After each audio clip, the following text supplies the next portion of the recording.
La visite du président Boni Yayi au siège du Fonds monétaire international intervient après le passage à Cotonou en septembre dernier d'une mission du Fonds dont l'objectif était d'évaluer les résultats du programme économique et financier du FMI qui venait de s'achever.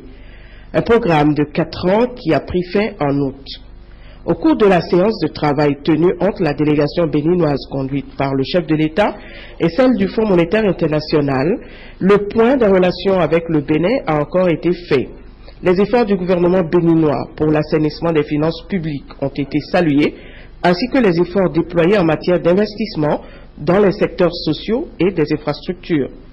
Mais ce sont surtout les mesures prises face à la crise économique internationale pour préserver la stabilité macroéconomique du Bénin qui ont frappé l'attention des responsables du Fonds. Des mesures ont-ils reconnu qui ont évité d'hypothéquer les succès remportés ces dernières années contre la pauvreté. Les deux délégations ont aussi passé en revue les perspectives macroéconomiques pour l'année 2010 et il a été retenu qu'un nouveau programme économique et financier soit conclu dans les plus brefs délais. Dominique Strauss-Kahn, le directeur général du Fonds monétaire international, s'est engagé à ce que son institution œuvre pour remettre le Bénin sur les rails. La première chose que je veux souligner, c'est la grande qualité des relations entre le Bénin et le Fonds monétaire. Le Bénin, dans les années passées, notamment depuis 2006, a fait des efforts considérables et je veux les saluer parce que ce n'était pas facile. Alors, là-dessus, il y a une crise mondiale qui n'est pas de la responsabilité du Bénin, qui n'est pas de la responsabilité d'aucune nation africaine, mais qui vient frapper tout le monde.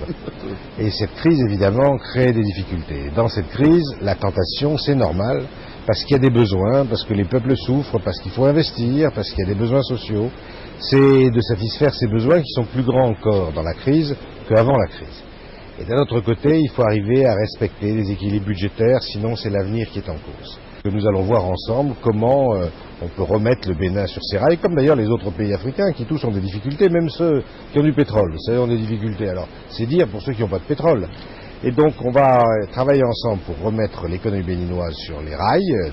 Elle a un peu déraillé à cause de la crise, c'est inévitable, mais ce qu'il faut, c'est faire les efforts pour revenir en place, notamment dans le domaine social, dans le domaine des salaires, de la fonction publique. Il y a beaucoup de choses qu'il faut faire.